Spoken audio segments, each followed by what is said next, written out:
लाल कुर्ती रावलपिंडी में दरिंदगी की इंतहा। एक यूनिवर्सिटी के प्रोफेसर और पढ़े लिखे शोहर का खौफनाक चेहरा बेनकाब।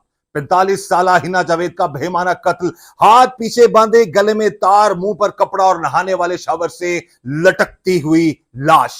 क्या डिग्रियां और आला तालीम भी हमारे मुआशरे की सोच को बदल नहीं पाई और ऐसे दरिंदे फिर भी ऐसा जुल्म कर बैठते हैं। अस्सलाम वालेकुम नाजरीन, मैं हूं कैसर खान और आज हम बात करेंगे रावलपिंडी से सामने आने वाले 45 साल हिना जावेद के इस लर्जाखेज और दर्दनाक कत्ल केस की, जिसने तालीमी डिग्रियों और हमारे नाम निहाद पढ़े लिखे मुआशरे पर एक बहुत बड़ा सवालिया निशान लगा दिया है। नाजरीन, इस होलनाक वाकये की जो तफसीलात सामने आई हैं, उनके मुताबिक 45 साल हिना जावेद का निकाह महज 9 महीने पहले हुआ था। जराये के मुताबिक उनका शोहर फैसल असगर कोई अनपढ़ शख्स नहीं था, बल्कि वो एक यूनिवर्सिटी में टीचर था और जो बच्चों को तालीम देता था। वो शख्स जो डिग्रियां बांटता था और महफिलों में तहजीब की बातें करता था, उसका असल चेहरा इतना खौफनाक निकलेगा, उसका अंदाजा शायद उस मजलूम खातून हिना जावेद को भी नहीं था। थाना सिविल लाइंस में दर्ज एफआईआर के मुताबिक 20 अगस्त की सुबह तकरीबन 5:30 बजे मकतूला हिना जावेद के भाई को हिना जावेद के ससुर की तरफ से कॉल मौसूल होती है, जिसमें कहा जाता है कि आपकी बहन की तबीयत खराब है, फौरन पहुंचे। लेकिन जब हिना जावेद का भाई सुबह 7:15 बजे हिना जावेद के घर पहुंचता है तो वहां का मंजर देखकर उसकी रूह कांप उठती है।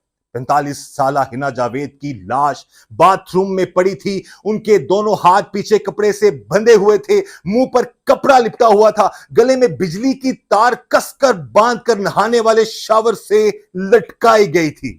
मकतूला के मुंह से खून और झाग निकल रही थी और उनके भाई के मुताबिक कत्ल से कबल उन्हें शदीद जिस्मानी अजीयतें देने के साथ साथ कोई जहरीली चीज खिलाए जाने का भी शदीद शुबा है, जबकि तबीयत खराबी की कॉल करके उससे खुदकुशी या कुदरती मौत का रंग देने की नाकाम कोशिश की गई।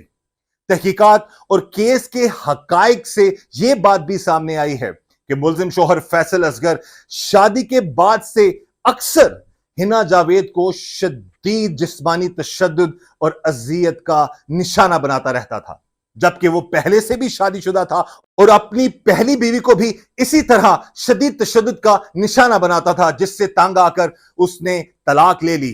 पहली शादी की इस खौफनाक हकीकत और मुसलसल तशद्दुद के रिकॉर्ड के बावजूद उसने हिना जावेद की भी जिंदगी मुबैना तौर पर छीन ली। इस केस में मकतूला का ससुर भी नामजद है और मकतूला के भाई का शदीद मुतालबा है कि शोहर और मुलाजिम के साथ साथ ससुर के खिलाफ भी कानून के मुताबिक बिला इम्तियाज कार्रवाई की जाए। रावलपिंडी पुलिस ने फौरी इकदाम करते हुए मरकजी मुलजिम शोहर फैसल असगर और घर के मुलाजिम जिशान को गिरफ्तार कर लिया है। क्राइम सीन से फोरेंसिक टीमों ने तमाम साइंसी शवाहिद इकट्ठे कर लिए हैं और पोस्टमार्टम करवाकर मजीद तफ्तीश की जा रही है।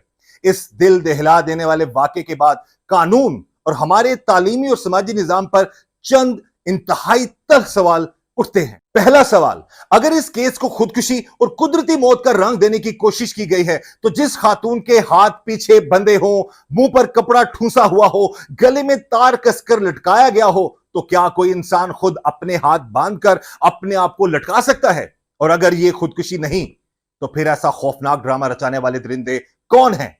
दूसरा सवाल, अगर यूनिवर्सिटीज में बच्चों को पढ़ाने वाले टीचर्स और आला तालीम याफ्ता लोग घरेलू तशद्दुद और इतने बेईमाना कत्ल में मुलव्विस निकलेंगे तो हम अपने तालीमी निजाम और समाजी तरबियत को किस तरफ जाता देखें? तीसरा सवाल, पहली बीवी को तशद्दुद का निशाना बनाकर तलाक देने वाले और दूसरी बीवी पर मुसलसल तशद्दुद करने वाले ऐसे पुरतशद्दुद और मरीजाना सोच रखने वाले अफराद को कानूनी और समाजी सतह पर वक्त पर बेनकाब क्यों नहीं किया जाता? चौथा सवाल, क्या रावलपिंडी पुलिस नामजद ससुर समेत तमाम बाअसर किरदारों के खिलाफ बगैर किसी दबाव और असर और रसूख के शफाफ और सख्त तरीन कानूनी कार्रवाई करेगी? और पांचवा सवाल, आखिर कब तक इस मुल्क की बेटियों को बंद कमरों में यूं ही तड़पा तड़पा कर मारा जाता रहेगा और कब हमारे निजाम इंसाफ से ऐसे दरिंदों को कानून के मुताबिक ऐसी सजाएं मिलेंगी जिसे देखकर किसी और की हिम्मत ना हो? इन सवालात पर तालीमी डिग्रियों के बावजूद सामने आने वाले इस दरिंदगी और रावलपिंडी के इस दर्दनाक लाल कुर्ती केस पर आपकी क्या राय है? कमेंट सेक्शन में अपनी राय का इजहार करें और इस मजलूम बहन के लिए आवाज उठाने के लिए इस वीडियो को शेयर करें। इस दुआ के साथ कि अल्लाह ताला हम सब पर रहम करम और फजल फरमाए। अल्लाह ताला हमें हर तरह और हर किसी की शर से बचाए। मुझे इजाजत दीजिएगा। अल्लाह हाफिज।